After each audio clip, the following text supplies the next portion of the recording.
curtir, compartilhe, porque nós não somos apenas um programa, nós somos inspiração.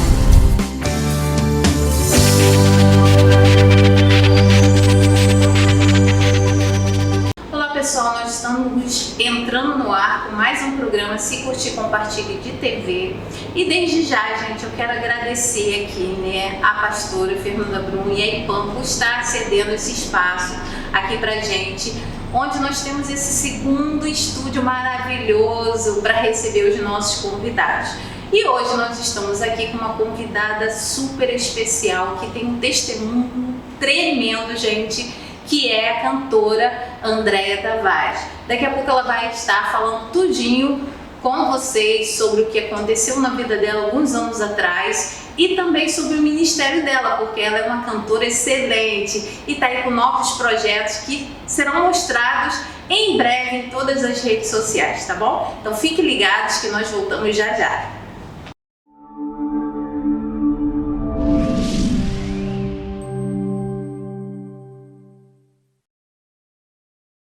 Gente, olha, nós estamos aqui com a cantora Andréia Tavares, que tem um testemunho tremendo. Vocês lembram, alguns anos atrás, em 2011, talvez muitas pessoas não lembrem, mas aconteceu uma tragédia muito grande de um rapaz que invadiu uma escola e vitimou crianças.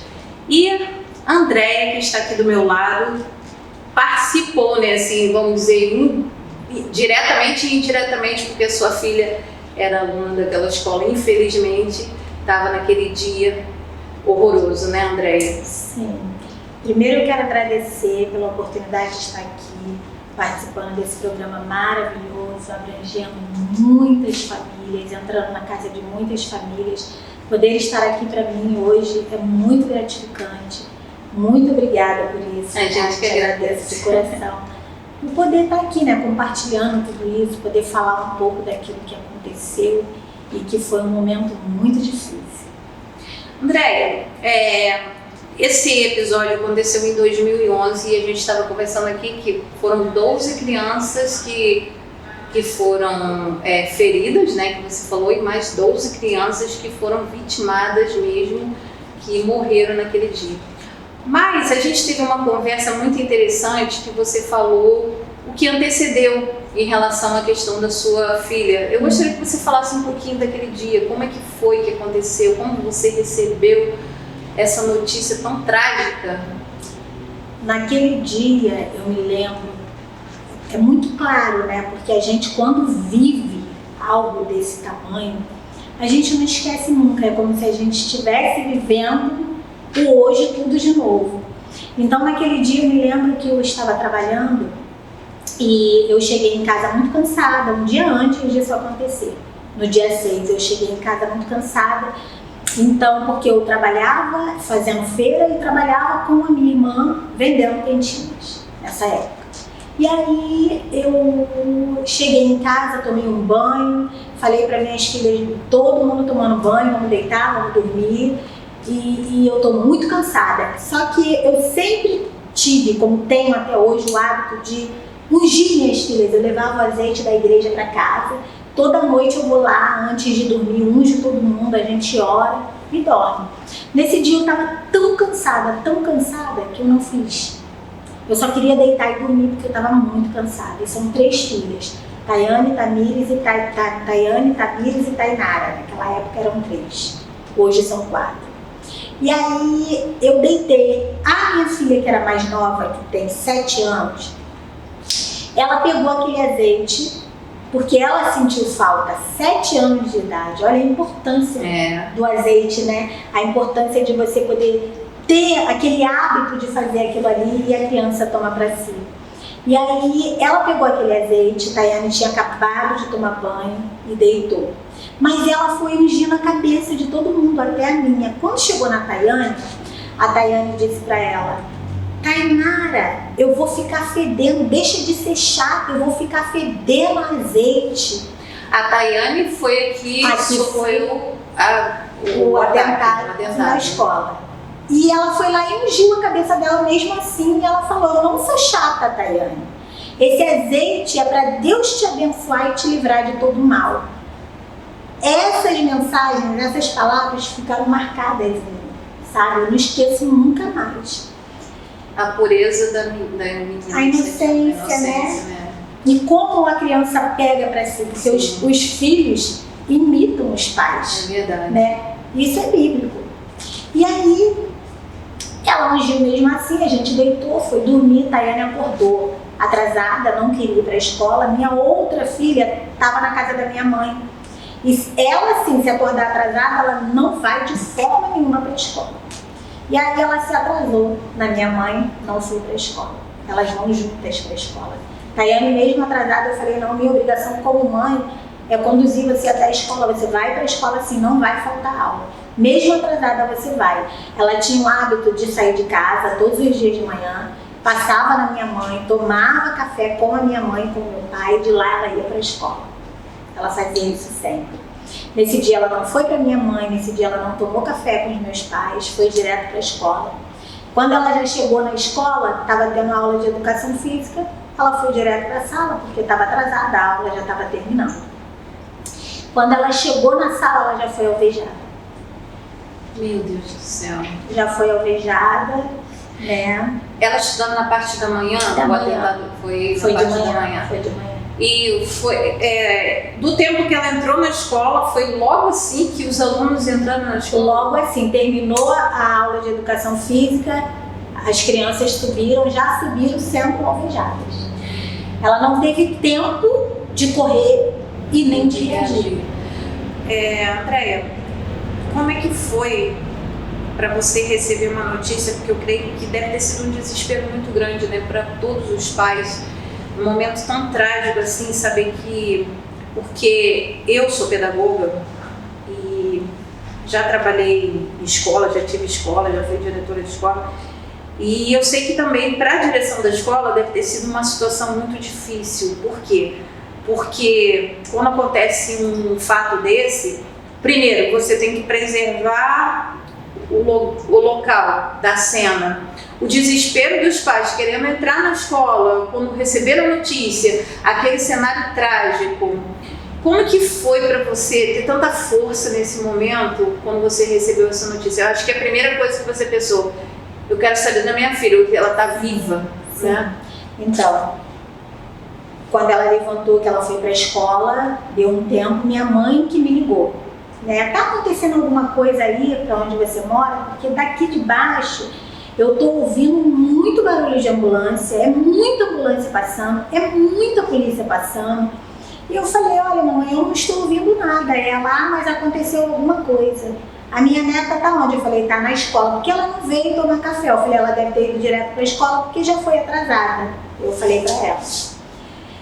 E aí, logo em seguida, desligo o telefone, vou tomar meu banho para ir trabalhar, minha mãe liga de novo. Corre para a escola que minha neta foi baleada. A informação chegou para ela primeiro, que ela mora mais próximo da escola do que eu. Eu moro próximo da escola. Ela mora mais ainda. Então a informação chegou para ela primeiro, porque quem avisou foi a minha própria filha. Viu um conhecido, ela já estava dentro da ambulância, viu um conhecido, falou, avisa a minha avó que eu levei tiro, mas que eu tô bem.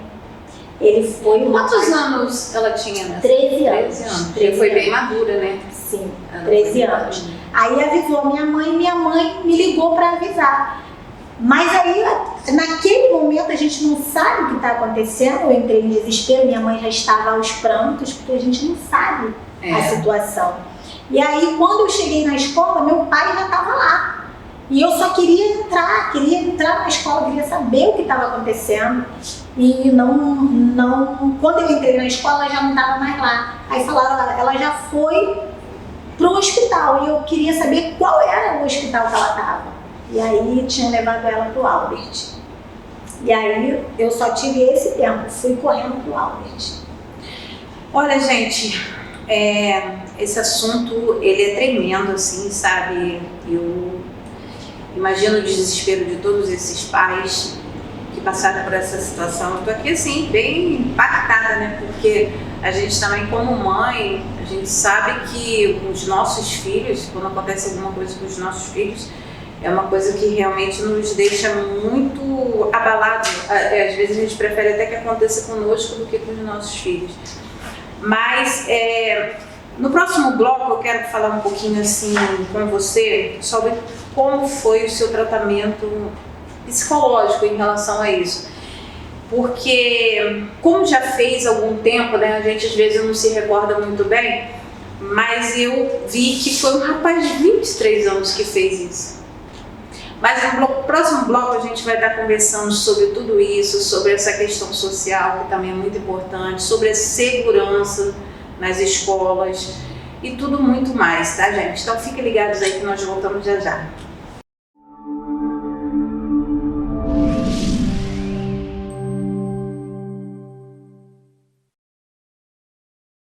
Olá pessoal, estamos de volta aqui com o programa Se Curtir, Compartilhe. Gente, antes da gente continuar aqui com um assunto que está muito interessante sobre o testemunho, né, da Andréa Tavares, da cantora Andréa Tavares, eu quero chamar vocês para estar seguindo as nossas redes sociais do programa, né, e da RG Music. Os endereços vão passar aí. Você também, que é um profissional liberal, um psicólogo, um pedagogo ou um advogado, vocês também podem estar entrando em contato conosco, porque o programa aqui não é somente para entrevistar cantores, tá bom?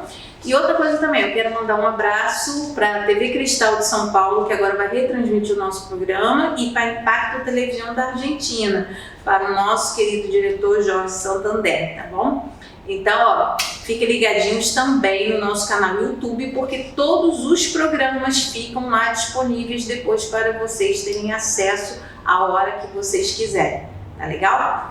Mas, voltando aqui, né, ao nosso assunto com a cantora Andréa Tavares, eu tenho uma dúvida em relação à questão do rapaz que cometeu esse atentado, né? A gente estava conversando aqui que o rapaz tinha apenas 23 anos na época do ocorrido. E eu queria que o André falasse qual foi a motivação dele, o que ele disse, né, como ele se justificou, se tem como uma pessoa se justificar de um ato de crueldade assim tão grande, né, de um descontrole emocional muito grande. Ele tinha 23, 24 anos. E ele já tinha planejado tudo, ele deixou tudo gravado. Até hoje tem tudo no YouTube, todas as gravações dele, de como ele planejou, a arma que ele usou, tudo, ele já tinha tudo planejado. Então, no vídeo ele mesmo alega que o que ele fez foi porque ele sofria bullying na época que ele estudava lá, né? Então, a justificativa dele foi essa. Naquela época ele sofria, ele achou que hoje, ele estando de maior, ele já com a sabedoria dele, ele poderia fazer o que ele fez com as crianças dessa época. Andréa, eu trabalhei como orientadora educacional em escolas, também, como eu disse, eu tive escolas também, fui diretora e tudo mais, mas eu vejo que a unidade pública, ela tem um problema muito grande, que é a falta de psicólogos para acompanhar os alunos. E orientadores educacionais, são poucas as escolas que têm o orientador educacional. Você acha que desse tempo para cá as coisas melhoraram em relação a isso? Ou naquela época mesmo, vocês tiveram um apoio psicológico depois dessa tragédia toda?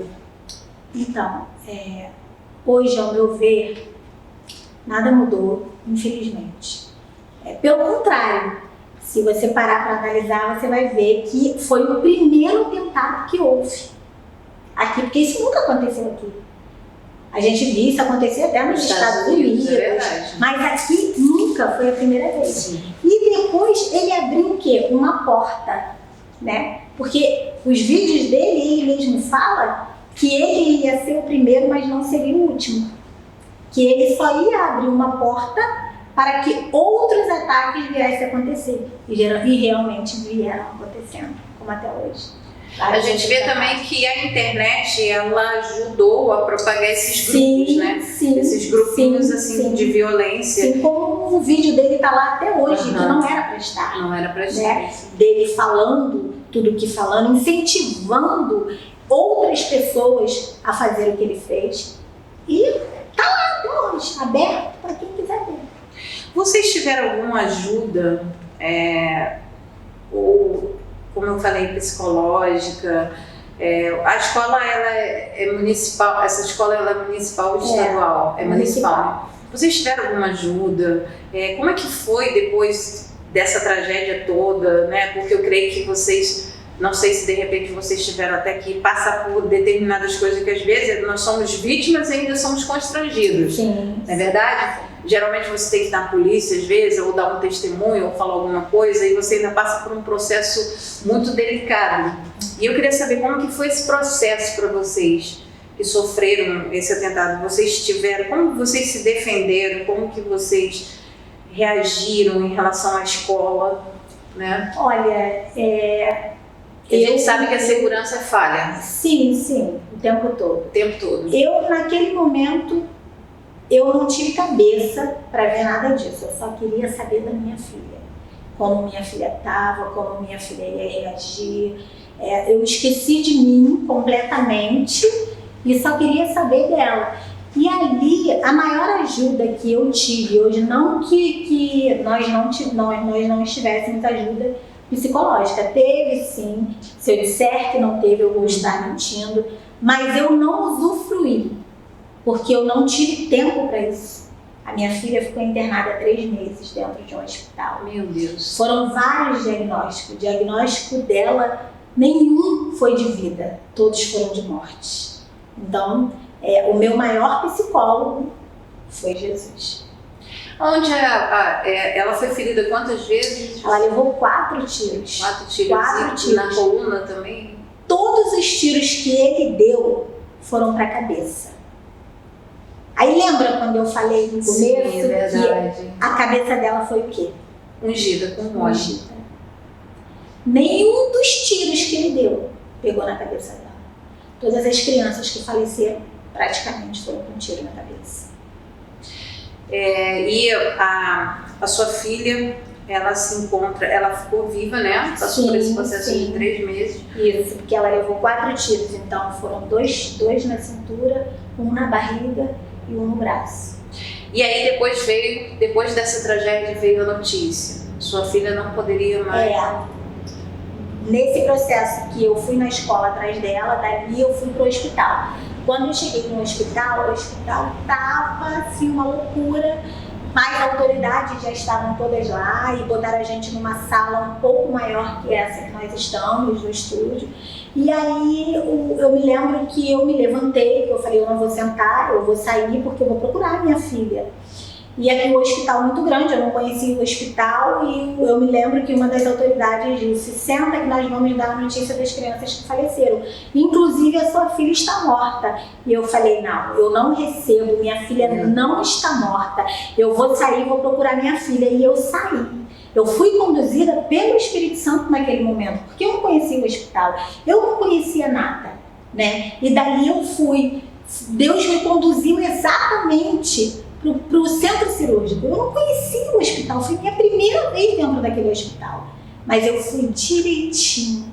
O caminho, Deus me levou, o caminho me direcionou certinho. Cheguei no centro cirúrgico e o segurança que estava lá falou, não pode ficar aqui. Eu falei, não, moço, não vou sair daqui. A minha filha está aí dentro, eu tenho certeza. A minha filha não morreu, ela está ali dentro. Aí eu me lembro que ele disse assim, eu vou chamar uma enfermeira e você pergunta a ela, não vou te tirar daqui. Me deixou ali. Eu fico até emocionada. E aí eu fiquei. E aí quando a enfermeira veio, eu falei para ela, minha filha tá aí.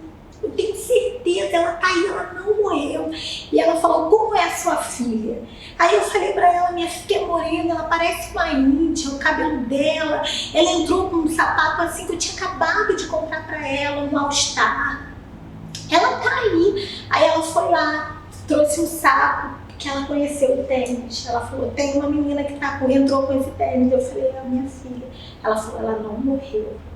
Aquilo aí me deu uma alegria. Ela falou assim, ó, ela acabou de fazer uma cirurgia. Ela vai passar por aqui agora. Ela tá só acordando da cirurgia, mas ela vai passar por aqui agora, que ela vai ser transferida para um outro hospital que dar mais suporte a ela do que aqui. Eu falei, tá bom, pode ficar aqui. Aí eu me ajoelhei ali, eu comecei a orar, comecei a agradecer a Deus, agradecer, porque eu já era da igreja naquela época, mas eu não era convertida. Eu era da igreja.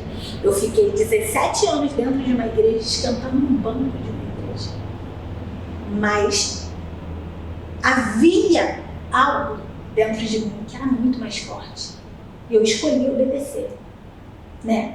Porque a semente, ela é plantada. Então, quando a gente fala de Jesus para alguém, às vezes alguém fala assim, você vai falar, ela não vai te ouvir. Vai, a semente planta. Você só precisa falar.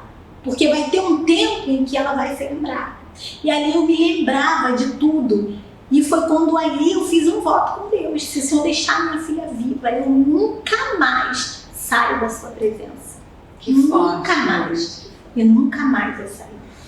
Andréia, a gente está finalizando esse blog. Eu queria saber como que está a sua filha hoje. A gente vai estar falando do seu ministério, né? Isso aí, esse fechamento que você está falando é muito importante para todos saberem da importância da gente ter comunhão, né? Sim. Com Deus. Você passou por esse episódio triste, mas Deus te honrou, né? Sim, com a vida da sua filha.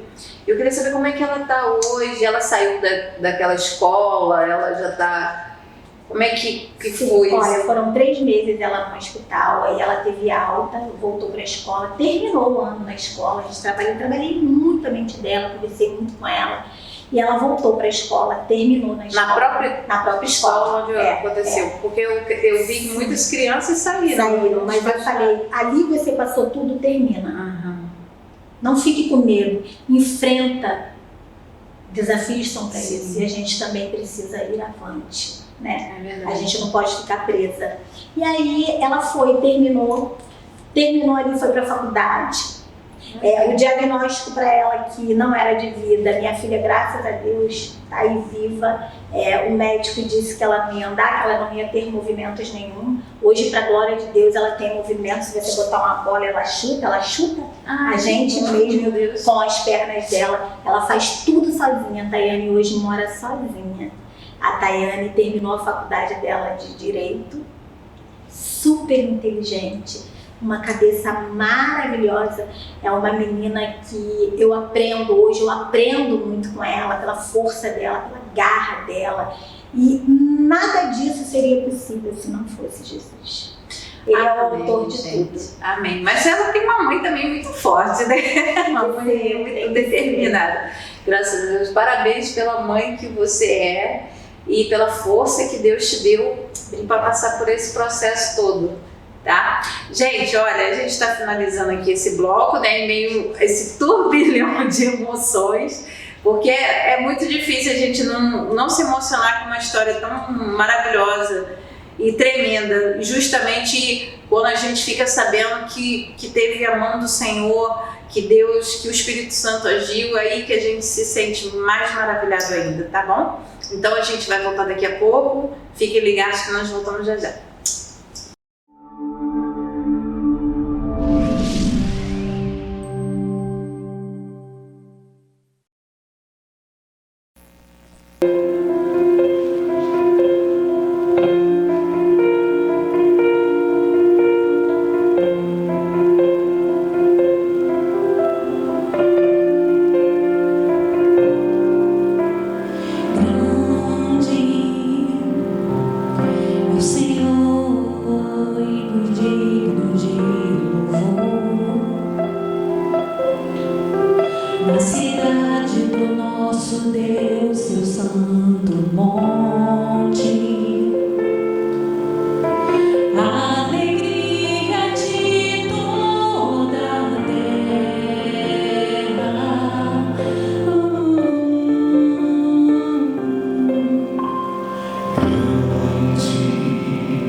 agradecer-te por tua obra em nossas vidas. Confiamos em teu infinito amor, pois só tu és o Deus eterno sobre toda a terra e céu.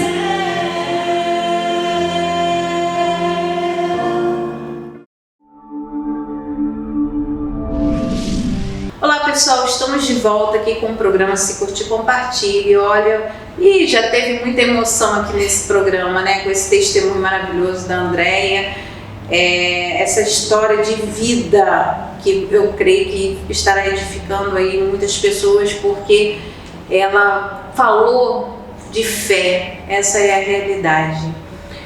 Mas tem uma coisa que a gente falou no início do programa, que ela é cantora também. E ela tá com novidades aí, gente, ó, música nova, tem muita coisa por vir, mas eu queria que ela falasse um pouquinho, assim, né, rapidamente, como que foi que ela começou, porque ela passou por esse episódio todo. Ela mesmo falou que ela caminhava, ela esquentava o banco da igreja, né, como muitos, mas depois que o Espírito Santo chamou ela de verdade e ela se converteu, né, as coisas começaram a mudar na sua vida, né, André? Sim, sim. Fiquei 17 anos dentro de uma igreja, na verdade, realmente esquentando um banco de uma igreja, até que Deus veio muito forte, né, e falou comigo de uma forma tremenda. Hoje eu tiro disso tudo muito aprendizado, e dali comecei a manifestar aquele desejo que primeiro nasceu no coração de Deus para depois nascer no meu, né? Então, eu digo que todo um projeto que a gente pensa em fazer, Deus já pensou primeiro. Ele só te deu aquelas estratégias, né? Aquele sonho, Ele te dá o sonho e você luta por ele. E foi o que eu fiz. Eu já tinha aquele sonho desde pequena de ser cantora, de ser atriz. E isso aí foi um combustível. Tudo que aconteceu foi um combustível, né, a mais para me colocar nesse lugar. E aí eu comecei a receber uns louvores, meu esposo também me ajudando muito. E aí ele tem muito conhecido porque ele também toca bateria, ele é baterista. E aí, olha, interrompendo aqui, desculpa, o esposo dela tá ali nos bastidores, ele tem cara de baterista mesmo. Não é? Ele tem cara de perfil de baterista. Verdade. E aí, tudo pra mim foi um presente de Deus, sabe? Realmente, de verdade. Você também compõe, né? Eu tô começando, tem umas que eu já comecei, mas ainda não terminei. Mas, assim, recebi louvores lindos que foram selecionados, assim, com muito carinho, né? Porque eu gosto de cantar aquilo que eu vivo. Eu não gosto de cantar algo que não me toca e que eu não tenha vivido. Todos os 5 louvores que nós lançamos, ele fala comigo. Tem algo ali que eu vivi. Você já tem, então, praticamente quase um EP, né? Tem um EP com 5 faixas. 5 faixas, 5 né? faixas que foram lançadas também até tudo há pouco tempo. Eu demorei 2 anos praticamente para gravar. Porque foi assim, algo de Deus. Deus me abençoou muito em todos os momentos. Né? Ali tem participação, a Cuida do Meu Coração, que foi o primeiro louvor que a gente lançou, tem a participação do Josué Lopes, né? Tem a participação do meu esposo também fazendo a bateria, tem o Cristiano Viola, que foi o maestro de tudo, que Deus me abençoou muito também, um homem de Deus, assim, eu não tenho palavras para dizer, sabe, porque foi assim, algo muito forte, e é um louvor que é muito marcante, é muito forte, que ele não fala só da minha vida, ele fala aquilo que hoje o ser humano em si, ele vive, né? Porque ele fala de depressão. É como se fosse uma oração, a gente pedindo para Deus, e ali a gente pede para Deus, cuida dos meus, quando eu não puder cuidar. Que forte! Foi o que ele fez com a minha filha quando eu não podia fazer. Né? Mas ele foi lá e fez, ele cuidou da minha filha. E esse louvor é de quem? Esse louvor é eu esqueço o nome dele, é do da Viviana, junto com do Rodney Santos. Tem pessoas que são usadas por Deus para criar louvores pra gente, né? Para aquilo que a gente está vivendo, é incrível. Às vezes, os compositores, muitas vezes, recebem a inspiração e Deus fala, olha, essa música é para... Como a Estela, foi a pastora Ludmila Ferri, se eu não me engano, que fez uma música para ela, e depois quando ela estava escutando falou que seria para Fernanda, que foi a Dani Filhos, se eu não me engano. Foi. E existe isso, gente, existe. Às vezes os compositores são usados para poder te dar a música para aquela pessoa. Exatamente. Inclusive o da Viviana é ele que compõe louvores, e o Rodney Santos para Rose Nascimento. Sim, a gente conhece o Rodney, né? Conhecemos. Então, Andréia, e hoje você está com um projeto novo, né? Você falou? Sim, tudo novo, graças a Deus. Agora a gente está caminhando, né? Inclusive, todos os louvores que nós lançamos, esse é o primeiro programa de TV, o qual eu estou participando, que para mim foi uma bênção, divisor de água. Eu estou me sentindo muito honrada por poder estar aqui gravando, né? Inclusive agora, dia 7 de abril, vai fazer 13 anos, né, do massacre de Realengo, mas disso tudo eu E é importante ela falar que foi criado foi criado no dia 7 de abril, né? Foi criado o combate ao bullying, né? Isso, exatamente. Está no calendário agora. Porque eu acho que isso é muito importante. Com certeza. Falar sobre isso. Levar toda essa pauta para dentro das escolas, sim, né? É verdade. Eu acho que isso é muito importante, poder conscientizar as crianças, poder conscientizar os alunos de tudo isso. Bullying não é brincadeira, é algo muito sério. Mexe muito com o psicológico, né? Do período de formação de uma criança, de um adolescente. E realmente é como eu falei, eu acho que as escolas deveriam realmente ter mais psicólogos, mais orientadores, para poder dar esse apoio, porque hoje, isso aconteceu em 2011, né, como você falou, a tragédia, mas eu percebo que a educação ela está cada dia pior. Sim. O sistema educacional ele está muito difícil. Está muito difícil para os profissionais, né, para os alunos que estão ali, são muitas ideologias, é muita coisa, e a gente sabe que como cristão a gente também tem que lidar com todas essas situações que são complicadas, é muito complicado. Mas enfim, olha, a gente está chegando aqui ao final do nosso programa. Com certeza a gente vai estar chamando de novo a André para uma oportunidade dela estar cantando aqui no programa, né, porque hoje a gente focou muito no testemunho dela, que é muito lindo e assim, muito edificante, porque quando a história tem um final feliz, né, e se fala do Espírito Santo, se fala de Deus e tem uma mensagem de fé poderosa, vale a pena a gente estar divulgando. Então, olha, vocês que quiserem estar levando a Andréia, o endereçozinho dela vai estar passando aí, né, das redes sociais dela, porque você também conta o testemunho, além de cantar, nas igrejas, não é verdade? Sim, eu conto o testemunho, aí no final eu canto lá meus louvores e graças a Deus, olha, tem sido uma bênção, sabe? Porque eu acho que o melhor de tudo é você poder ouvir de alguém, depois que você dá o seu testemunho, você canta um louvor e você vem sempre alguém até você e fala, nossa, eu estava pensando em tirar minha vida porque eu estava muito desanimado, mas depois que eu ouvi esse testemunho, para mim foi como um combustível. Eu saio daqui hoje renovada, eu saio daqui hoje com a minha fé assim, intacta, sabe? Com vontade de viver. Isso não tem preço. Verdade. Andréia, qual o nome da música que você está lançando? Que você falou comigo, que você já lançou? Na verdade, nós já lançamos todas elas, mas a música de trabalho agora é Cuida do Meu Coração. Cuida do Meu Coração, tá? Tá disponível no YouTube? Tá disponível no YouTube, tá disponível em todas as plataformas digitais. É só entrar lá. Eu queria que você desse as suas considerações finais, que a gente está finalizando o programa, né? Que você falasse o que você quiser, se você quiser dar uma mensagem para alguém, para as pessoas que estão nos assistindo, para a gente poder estar finalizando. E foi um prazer te receber aqui. O prazer é todo meu, eu que agradeço por estar aqui, eu agradeço por estar aí na sua casa, na sua sala, no seu carro, não importa onde, mas eu agradeço a Deus por estar aí, podendo falar um pouquinho de fé, de milagre, e que você, através desse testemunho, seja muito abençoado, nunca perca a sua fé, nunca perca a sua esperança.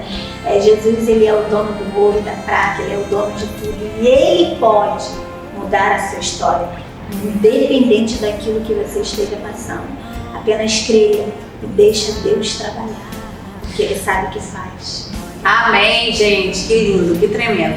Olha, gente, eu quero deixar um grande beijo para vocês, quero dizer para vocês, né, do nosso novo projeto Vem Cantar Comigo, que é gravado lá no outro estúdio em Campo Grande, o estúdio 1, rústico que eu falo, né, rústico Campo Grande, e já está disponível aí também no ar, tá? Também no canal do YouTube.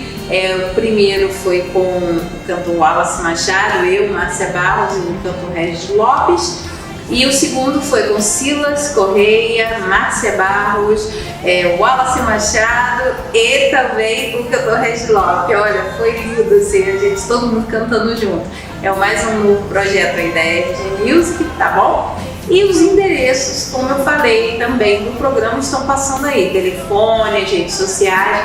Segue a gente lá e segue a André também, né, André? Me segue lá, vocês ficarem ligadinhos nas novidades. Isso aí, tá bom? Um grande beijo, que Deus abençoe todos vocês e até a próxima. Fiquem com Deus.